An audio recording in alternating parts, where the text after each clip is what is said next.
ಅರಣ್ಯವನ್ನ ತುಂಬಾ ನಾಶ ಆಗ್ತಾ ಇದೆ. ಹೌದು ಅಭಿವೃದ್ಧಿ ಸರ್. ಹೆಸರಲ್ಲಿ, ಬಗರುಕುಂ ಹೆಸರಲ್ಲಿ ಸತತವಾಗಿ ಅರಣ್ಯ ನಾಶ ಆಗ್ತಾ ಇದೆ. ಹೌದು ಸರ್. ಆ ನಿಟ್ಟಿನಲ್ಲಿ ಒಂದು ಪುಟ್ಟ ಪ್ರಯತ್ನ ಅಷ್ಟೇ. ಹಾಂ ಸರ್. ಇದೊಂದು ಮಾಡೆಲ್ ಆಗಿ ಮಾಡಬೇಕು.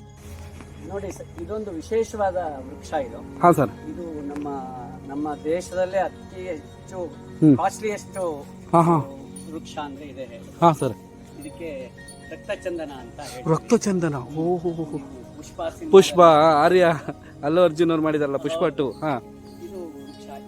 ಇದರಲ್ಲಿ ಔಷಧೀಯ ಗುಣ ಕೂಡ ತುಂಬಾ ಹೇರಳವಾಗಿದೆ. ಹಾಂ ಹಾಂ. ಗೊತ್ತಿರ್ಬೋದು, ಹಿಂದೆಲ್ಲ ಮಕ್ಕಳಿಗೆ ಹಾಂ ಸರ್. ನಾವು ಇದು ರಕ್ತಚಂದನವನ್ನ ಇದ್ಬಿಟ್ಟು ಜೇನುತುಪ್ಪದ ಜೊತೆ ಮಕ್ಕಳಿಗೆ ಪ್ರಾಶನ ಮಾಡಿಸ್ತಾ ಇದ್ರು. ಇದು ಆಮೇಲೆ ಇದನ್ನ ತುಂಬಾ ಮೆಡಿಸಿನಲ್ ಇದರಲ್ಲೂ ಕೂಡ ಇದನ್ನ ಬಳಕೆ ಮಾಡ್ತಾರೆ. ಇದು ಲಕ್ಷ್ಮಣ ಫಲ ಅಂತ ನಿಮಗೆ ಕಾಯಿ ಕಾಣ್ತಾ ಇರ್ಬೋದು. ಇದು ಇತ್ತೀಚೆಗೆ ತುಂಬಾ ಸಂಶೋಧನೆಗಳು ನಡೀತಾ ಇದೆ. ಹೌದು ಸರ್. ಇದು ಆಂಟಿ ಕ್ಯಾನ್ಸರ್ ಪ್ರಾಪರ್ಟಿ ಇದೆ ಹೇಳಿ ಇತ್ತೀಚೆಗೆ ಸಂಶೋಧನೆ ನಡೀತಾ ಇದೆ. ಕ್ಯಾನ್ಸರ್ ರೋಗಿಗಳನ್ನು ಗುಣಪಡಿಸುವಂತಹ ಶಕ್ತಿ ಈ ಮರಕ್ಕಿದೆ ಅಂತ ಹೇಳ್ತಾ ಇದ್ದಾರೆ. ನಾವು ಈ ಪಲಾವು ಮಸಾಲೆ ಪದಾರ್ಥಗಳಲ್ಲಿ ಚಕ್ರಮಗ್ಗು ಅಂತ ನಾವು ನೋಡಿ. ಚಕ್ರಮಗ್ಗು ಇದು ಚಕ್ರಮಗ್ಗಿನ ಗಿಡ ಇದೆ. ಒಳ್ಳೆ ಚಕ್ರದ ಮಾದರಿಯಲ್ಲಿ ಇರುತ್ತೆ. ತುಂಬಾ ಸ್ಟ್ರಾಂಗ್ ಇದು.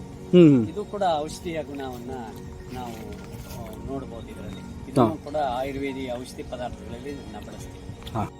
ಹೌದು. ಇದು ಆನೆ ಮತ್ತೆ ಹಸುಗಳಿಗೆ ಇದು ಪ್ರಿಯವಾದ ಆಹಾರ ಕೂಡ. ಇದು ತುಂಬಾ ರಿಚ್ ಪ್ರೋಟೀನ್ಸ್ ಇರುತ್ತೆ ಅಂತ ಕೂಡ ಇದನ್ನ ಹೇಳ್ತಾರೆ. ಇದು ಕಡಲೆ, ನಿಜವಾದ ಕಡಲೆ ಇದೇನೆ. ಮಲೆನಾಡಲ್ಲಿ ಕಡಲೆದು ಪಲ್ಯ, ಕಡಲೆ ಉಪ್ಪಿನಕಾಯಿ ಎಲ್ಲ ಸಾಂಬಾರು.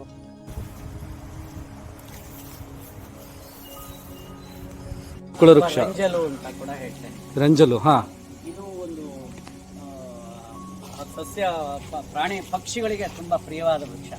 ಇದರ ಹಣ್ಣು ತುಂಬಾ ಇಷ್ಟಪಟ್ಟು ಪಕ್ಷಿಗಳು ತಿಂತಾವೆ. ಇದಕ್ಕೆ ಜೇನು ಹುಳುಗಳು ತುಂಬಾ ಆಕರ್ಷಿಸುತ್ತವೆ ಈ ಗಿಡಕ್ಕ. ಇದರಲ್ಲಿ ಜೇನು ಸಂಗ್ರಹ ಕೂಡ ಆಗುತ್ತೆ.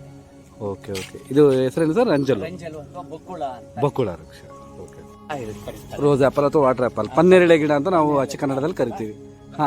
ರಾಸ್ನ ಗಿಡ. ಇದು ಒಂದು ಔಷಧಿ ಗಿಡ. ಕಷಾಯ ತಯಾರಿಕೆಯಲ್ಲಿ ಕೂಡ ಇದನ್ನ ಬಳಸ್ತಾರೆ. ಇದು ಸುರಗಿ ಹೂವು ಅಂತ ಹೇಳ್ತೀವಿ. ಇದು ಕೂಡ ಎಂಡೇಂಜರ್ಡ್ ಸ್ಪೀಸೀಸ್ಗೆ ಸೇರಿದ ಒಂದು ವೃಕ್ಷ, ಸಸ್ಯ ಪ್ರಭೇದ. ಇದು ಇದರ ಹೂವು ತುಂಬಾ ವೈಶಿಷ್ಟ್ಯತೆಯನ್ನ ಹೊಂದಿದೆ. ತುಂಬಾ ಅಲಂಕಾರಿಕವಾಗಿ ಕೂಡ ಇದರ ಹೂವನ್ನ ಬಳಸ್ತಾರೆ. ಔಷಧಿಯಾಗಿ ಕೂಡ ಇದನ್ನು ಬಳಸ್ತಾರೆ. ವಿಶೇಷವಾದ ವೃಕ್ಷ ಇದು. ಒಳ್ಳೆ ದಾಸವಾಳ ಅಂತ ಹೇಳ್ತೀವಿ ಅಥವಾ ಲ್ಯಾವೆಂಡರ್ ಟ್ರೀ ಅಂತ ಕೂಡ ಹೇಳ್ತಾರೆ. ಇದು ಕೂಡ ನಮ್ಮ ಪಶ್ಚಿಮ ಘಟ್ಟಗಳಲ್ಲಿ ಹೇರಳವಾಗಿ ಬೆಳೆಯುತ್ತೆ. ಎಣ್ಣೆ ಮರ ಅಂತ ಹೇಳ್ತೀವಿ. ನಿಮ್ಗೆ ಗೊತ್ತಿರಬಹುದು, ನೀವು ಮರ ಮಟ್ಟಗಳಿಗೆ, ಬಾಗಿಲು ಕಿಟಕಿಗಳಿಗೆ ಬರ್ತೀವಿ. ಈ ಸೆಕೆಂಡ್ ಟೀಕ್ ಅಂತ ಕೂಡ ಅದಕ್ಕೆ ಹೇಳ್ತಾರೆ. ನಮ್ಮ ಏನು ಟೀಕ್ ಇದೆಯಲ್ಲ, ಟೀಕಿನ ನಂತರದ ಸ್ಥಾನ ಇದೇ ಮರಕ್ಕೆ. ಒಂದು ವಿಶಿಷ್ಟವಾದ ವೃಕ್ಷ. ಇದಕ್ಕೆ ಹಿಪ್ಪೆ ಮರ ಅಂತ ಕೂಡ ಹೇಳ್ತೀವಿ. ಇದು ಪಕ್ಷಿಗಳಿಗೆ, ವಿಶೇಷವಾಗಿ ಗಿಡಗಳಿಗೆ ತುಂಬಾ ಇಷ್ಟವಾದ ಹಣ್ಣನ್ನ ಬಿಡುತ್ತೆ. ಇದು ಹತ್ತಿ ಅಂತ ಒಳ್ಳೆ ಪನ್ನೀರು ಮೇಲೆ ಇರುತ್ತೆ. ಇದನ್ನ ನಾವು ನಮ್ಮ ಮಲೆನಾಡು ಭಾಗದಲ್ಲಿ ಚಪ್ರ ಅಂತ ಮಾಡ್ತೀವಲ್ಲ, ಚಪ್ರದಲ್ಲಿ ನಾವು ಸೊಪ್ಪಿನ ರೂಪದಲ್ಲಿ ಇದನ್ನು ಕೂಡ ಬಳಸ್ತೀವಿ. ಇದು ಬೇಗ ಉದುರೋಗೋದಿಲ್ಲ. ಹಾಗಾಗಿ ಇದನ್ನ ಹಿಪ್ಪೆ ಅಂತ ಬಳಸ್ತೀವಿ. ನೋಡಿ, ಇದು ಅರ್ಜುನ ವೃಕ್ಷ ಅಂತ ಹೇಳ್ತೀವಿ. ಕನ್ನಡದಲ್ಲಿ ಮತ್ತಿ ಮರ ಅಂತ ಹೇಳ್ತೀವಿ. ನಾವು ಈ ಪೀಠೋಪಕರಣಗಳಿಗೆ ಅಥವಾ ಮರ ಮಟ್ಟುಗಳಾಗಿ ಬಳಸ್ತೀವಿ. ಆದ್ರೆ ಇದರಲ್ಲಿ ಔಷಧೀಯ ಗುಣ ಹೇರಳವಾಗಿದೆ. ಇದನ್ನ ನಾವು ಆಯುರ್ವೇದದಲ್ಲಿ ಅರ್ಜುನಾರಿಷ್ಟ ಅಂತ ಇದರಲ್ಲಿ ಮಾಡ್ತಾರೆ. ಇದರಲ್ಲಿ ಔಷಧೀಯ ಗುಣ ತುಂಬಾ ಇದೆ. ಹಾರ್ಟ್ ಪೇಷಂಟ್ಗಳಿಗೆ ಇದರ ಕಷಾಯವನ್ನು ಕೂಡ ಹಾರ್ಟ್ ಪೇಷಂಟ್ಗಳಿಗೆ ಔಷಧಿಯಾಗಿ ಬಳಸ್ತಾರೆ. ಇದಕ್ಕೆ ಸಳ್ಳೆ ಅಂತ ಹೇಳ್ತಾರೆ. ಸಳ್ಳೆ. ನಿಮ್ಗೆ ಗೊತ್ತಿರಬಹುದು, ಪೊಲೀಸರಿಗೆ ಚಳ್ಳೆ ಹಣ್ಣು ತಿನ್ನಿಸರು ನುಡಿ ಇದೆ. ಈ ಸಳ್ಳೆ ಹಣ್ಣು ಹೆಂಗಿರುತ್ತೆ ಅಂತಂದ್ರೆ, ಇದು ಈಗ ಹಣ್ಣಿನ ಕಾಲ ಅಲ್ಲ. ಇದು ಹೇಗಿರುತ್ತೆ ಅಂದ್ರೆ ಅದರಲ್ಲಿ ಲೋಳೆ ಇರುತ್ತೆ. ಬಾಯಿಗೆ ಹಾಕ್ಬಿಟ್ರೆ ಜಾರಿ ಹೋಗ್ಬಿಡುತ್ತೆ. ಅದಕ್ಕೆ ಪೊಲೀಸರಿಗೆ ಚಳ್ಳೆ ಹಣ್ಣು ತಿನ್ಸಿದ್ರು. ಆ ಚಳ್ಳೆ ಹಣ್ಣಿನ ಮರ ಇದೆ. ಕನ್ನಡದಲ್ಲಿ ಸಳ್ಳೆ ಅಂತ ಕೂಡ ಇದನ್ನ ಕರೀತಾರೆ. ನಿಮ್ಗೆ ನೋನಿ ವೃಕ್ಷ. ಇತ್ತೀಚೆಗೆ ನೋನಿ ಬಗ್ಗೆ ತುಂಬಾ ಸಂಶೋಧನೆಗಳು ನಡೀತಾ ಇದೆ. ಇದರಲ್ಲಿ ಅತಿ ಹೆಚ್ಚು ಆಂಟಿಬಯೋಟಿಕ್ ಪ್ರಾಪರ್ಟಿ ಇದೆ ಹೇಳಿ ನಾವು ಫುಡ್ ಸಪ್ಲಿಮೆಂಟರಿ ಆಗಿ ಕೂಡ ನಾವು ಇದನ್ನ ಬಳಸ್ತಾ ಇದ್ದೀವಿ. ಇದು ಒಂದು ನೋಡಿ ಕಾಣ್ಬೋದು ನಿಮ್ಗೆ. ಹಾಂ ಸರ್, ಹಾಂ ಸರ್. ತುಂಬಾ ಚೆನ್ನಾಗಿ ಬಂದಿದೆ ಇದು. ಹಾಂ, ಈ ಹಣ್ಣಿನಿಂದಲೇ ಆ ನೋನಿಯನ್ನ ಎಕ್ಸ್ಟ್ರಾಕ್ಟ್ ಮಾಡ್ತಾರೆ. ಅಮೃತ ನೋನಿ. ಹೌದು. ಹಾಂ. ಸಸ್ಯ. ಹ್ಞೂ. ಇದನ್ನ ಮಧುಮೇಹ ಅಥವಾ ಸಕ್ಕರೆ ಕಾಯಿಲೆಗೆ ಇದನ್ನ ಬಳಸ್ತಾರೆ. ಇದು ಏಕನಾಯಕ ಅಂತ ಹೇಳ್ತಾರೆ. ಹಾಂ ಸರ್. ಇದು ಬಳ್ಳಿ ರೂಪದಲ್ಲಿ ಇರುತ್ತೆ. ಹ್ಞೂ. ಇದನ್ನ ತುಂಬಾ ಇತ್ತೀಚೆಗೆ ಆಯುರ್ವೇದದಲ್ಲಿ ಮಧುಮೇಹಕ್ಕೆ ಔಷಧಿಯಾಗಿ ಇದನ್ನ ಹೆಚ್ಚಾಗಿ ಬಳಸ್ತಾರೆ. ಆ ಶೋಕವನ್ನ ದುಃಖವನ್ನ ನಿವಾರಿಸುವ ವೃಕ್ಷ ಅಂತ ಇದಕ್ಕೆ ಹೆಸರು. ಅಶೋಕ ವೃಕ್ಷ ಅಂತ ಹೇಳ್ತೀವಿ. ಇದನ್ನ ಆಯುರ್ವೇದದಲ್ಲಿ ಇದಕ್ಕೆ ಮಹತ್ವದ ಸ್ಥಾನ ಇದೆ. ಅಶೋಕಾರಿಷ್ಟ ಅಂತ ನಾವು ಬಳಸ್ತೀವಿ ಆಯುರ್ವೇದದಲ್ಲಿ. ಇದನ್ನ ಔಷಧಿಯಾಗಿ ಕೂಡ ನಾವು ಬಳಸ್ತೀವಿ. ಹೀಗೆ ಕೇರಳದ ರಾಜ್ಯ ವೃಕ್ಷ ಇದು. ಹಾಂ ಸರ್. ಇದಕ್ಕೆ ಸ್ವರ್ಣಮಾಲ ಅಂತ ಹೇಳ್ತೀವಿ. ಹಾಂ ಸರ್. ಇದು ಹೂವು ಒಳ್ಳೆ ಬಂಗಾರದ ಸರದ ಮಾದರಿಯಲ್ಲಿ ಇರುತ್ತೆ. ಹಾಗಾಗಿ ಇದರ ಹೆಸರು ಸ್ವರ್ಣಮಾಲ ಅಂತ. ನಮ್ಮ ಕೇರಳದಲ್ಲಿ ವಿಷು ಪರ್ವ ಅಂತ ಮಾಡ್ತಾರೆ. ವಿಷು ಪರ್ವದ ದಿನ ಇದರ ಹೂವು ತರಲೇಬೇಕು ಅವರು. ನಾವು ಹೇಗೆ ಯುಗಾದಿಯನ್ನ ನಾವು ಆಚರಣೆ ಮಾಡ್ತೀವಿ, ಬೇವಿನ ಹೂವಿಗೆ ಪೂಜೆ ಮಾಡ್ತೀವಿ, ಬೇವಿನ ಮರಕ್ಕೆ, ಇವರು ಆ ದಿನ ಕೇರಳದಲ್ಲಿ ಈ ಮರವನ್ನ ಪೂಜೆ ಮಾಡ್ತಾರೆ. ಗುಂಜಿ ಕಾಯಿ ಇದು ಬಿಳಿ ಗುಲ್ಗಂಜಿ. ಇದು ಬಳ್ಳಿ ರೂಪದಲ್ಲಿ ಇರುತ್ತೆ. ಇದು ಕೂಡ ತುಂಬಾ ಪಾಯ್ಸನಸ್. ಇದನ್ನ ಮಕ್ಕಳಿಗೆಲ್ಲ ಸಿಗಬಾರ್ದು, ಮಕ್ಕಳ ಹತ್ರ ಬಿಡಬಾರ್ದು ಅಂತ ಕೂಡ ಹೇಳ್ತಾರೆ. ಇದು ನಾಗಲಿಂಗ ಪುಷ್ಪ ಅಂತ ಹೇಳ್ತೀವಿ. ಇದು ಅದು ಹೂವು ಯಾವ ತರ ಇರುತ್ತೆ ಅಂದ್ರೆ ಲಿಂಗದ ರೂಪದಲ್ಲಿ ಇರುತ್ತೆ. ಕೆಳಗಡೆ ಲಿಂಗ, ಮೇಲ್ಗಡೆ ನಾಗನ ಎಡೆ ಮಾದರಿಯಲ್ಲಿ ಇರುತ್ತೆ. ಹಾಗಾಗಿ ಇದಕ್ಕೆ ನಾಗಲಿಂಗ ಪುಷ್ಪ ಅಂತ ಹೇಳ್ತೀವಿ. ಇದು ವಿಶಿಷ್ಟ ಅಂದ್ರೆ ಇದು ಗಿಡದ ತುದಿಯಲ್ಲಿ ಹೂ ಬಿಡೋದಿಲ್ಲ. ಇದು ಕಾಂಡ ಭಾಗದಲ್ಲಿ ಬಲಿಬೇಕು. ಇನ್ನು ಸ್ವಲ್ಪ ಕಾಂಡ ಭಾಗದಲ್ಲಿ ಹೂ ಬಿಡುತ್ತೆ. ಇದ್ರದ್ದು ಸುವಾಸನೆ ಅಂದ್ರೆ ತುಂಬಾ ದೂರದವರೆಗೆ ಇದ್ರ ವಾಸನೆ ನಾವು ಅನುಭವಿಸಬಹುದು.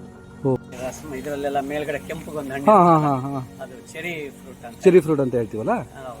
ಇದು ಇಂಡಿಯನ್ ಚೆರಿ. ಇದು ಇಂಡಿಯನ್ ಚೆರಿ, ಸ್ವಲ್ಪ ದಪ್ಪ ಇರುತ್ತೆ. ಅದು ವಿದೇಶಿ ಚೆರಿ ಬೇರೆ, ಇದು ಬೇರೆ. ಸಾಧಾರಣವಾಗಿ ನಾವು ಇಲ್ಲಿ ಚಂಪಾಕಲಿ ಸ್ವೀಟ್ಗಳಲ್ಲಿ ಉಪಯೋಗಿಸ್ತಕ್ಕಂಥದ್ದು ಇಂಡಿಯನ್ ಚೆರಿ ಇದೆ. ಇದು ಸೀಸನಲ್ ಫ್ರೂಟ್. ಕನ್ನಡದಲ್ಲಿ ಶಾಲ್ಮಲ, ಸಂಸ್ಕೃತದಲ್ಲಿ ಶಾಲ್ಮಲ ಅಂತ ಕರೀತಾರೆ. ಈ ಹಿಂದೆ ಹತ್ತಿ ಬದಲಿಗೆ ಇದಕ್ಕೆ ಕಾಟನ್ ಸಿಗುತ್ತೆ ಇದರಲ್ಲಿ.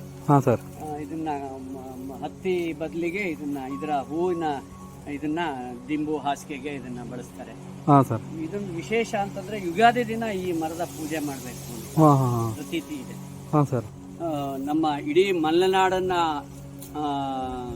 ಹಾಳು ಮಾಡಿದ ಒಂದು ವೃಕ್ಷ ಅಂತಂದ್ರೆ ಇದೇ ಹೇಳ್ಬೋದು.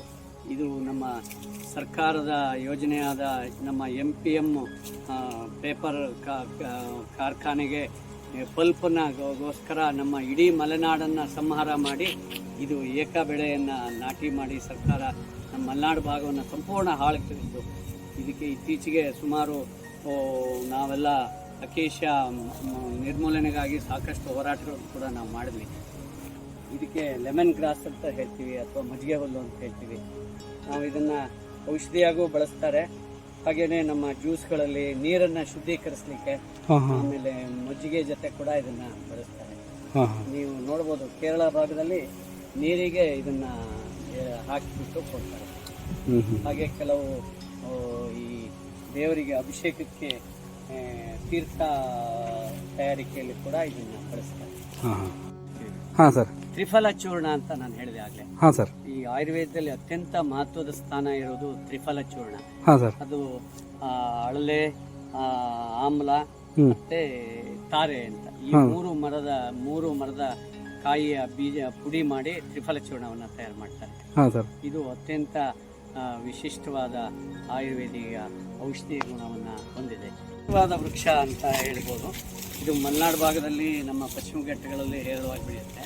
ಧೂಪದ ಮರ ಅಂತ ಹೇಳ್ಬೋದು. ಧೂಪದ ಕಾಯಿ ಅಂತ, ಧೂಪದ ಕಾಯಿಯನ್ನ ಸಂಗ್ರಹ ಮಾಡಿ ಕಾಡು ಉತ್ಪನ್ನ ಅದು ಹೇಗೆ ಸೀಗೆ ಅಂಟ್ವಾಳ ಇರುತ್ತೋ ಅದೇ ತರ ಈ ಧೂಪದ ಕಾಯಿಯನ್ನ ಕೂಡ ಸಂಗ್ರಹ ಮಾಡಿ ಅದನ್ನ ಅದರಲ್ಲಿ ಎಣ್ಣೆಯನ್ನ ತೆಗಿತಾರೆ. ಅದಲ್ಲದೆ ಇದರಲ್ಲಿ ನಮ್ಮ ಈ ದೋಣಿ ಎಲ್ಲ ಮಾಡ್ತಾರಲ್ಲ, ಅದಕ್ಕೂ ಕೂಡ ಇದನ್ನ ಬಳಸ್ತಾರೆ. ಇದು ತುಂಬಾ ಬೃಹದಾಕಾರವಾಗಿ ಬೆಳೆಯುತ್ತೆ. ಇದು ನಮ್ಮ ಪಶ್ಚಿಮ ಘಟ್ಟಗಳಲ್ಲಿ ಅಳಿವಿನಂಚಿನಲ್ಲಿದೆ. ಇದು ನಾಗಕೇಸರಿ ಅಂತ ಇದೆ ಹೆಸರು. ಇದಕ್ಕೆ ನಮ್ಮ ಕೇಸರಿ, ನಮ್ಮ ಕಾಶ್ಮೀರದ ಕೇಸರಿ ತದ್ರೂಪದಲ್ಲಿ ಇದರ ಹೂವು ಇರುತ್ತೆ. ಹಾ ಹಾಗಾಗಿ ಇದಕ್ಕೆ ನಾಗಕೇಸರಿ ಅಥವಾ ನಾಗಚಂಪಕ ಅಂತ ಕೂಡ ಇದಕ್ಕೆ ಕರೀತಾರೆ. ಹಾ ಸರ್. ಇದನ್ನ ಕೂಡ ಔಷಧಿಯಾಗಿ ಬಳಸ್ತಾರೆ. ಇದೊಂದು ವಿಶಿಷ್ಟವಾದ ಮರ, ಬೈನೆ ಮರ ಅಂತ ಹೇಳ್ತೀವಿ. ಈ ನಮ್ಮ ಆನೆಗೆ ಅತ್ಯಂತ ಪ್ರಿಯವಾದ ಆಹಾರ ಈ ಮರದ ಸೊಪ್ಪು. ಹಾಗೇನೆ ಇದು ಅಡಿಕೆ ಜಾತಿಗೆ ಸೇರಿರುವಂತಹ ಒಂದು ಮರ. ಇದರ ಅಲಂಕಾರಿಕವಾಗಿ ಇದರ ಹೂವನ್ನ ಬಳಸ್ತಾರೆ, ಡೆಕೋರೇಷನ್ಗಳಲ್ಲಿ ಬಳಸ್ತಾರೆ. ಅಲ್ಲದೆ ಈ ಕಳ್ಳು ಅಂತ ನೀರ ಇಳಿಸ್ತಾರಲ್ಲ, ಬಗನೆ ಎಂಡ ಅಂತಾರೆ ನಮ್ಮ ಬಗನೆ ಎಂಡ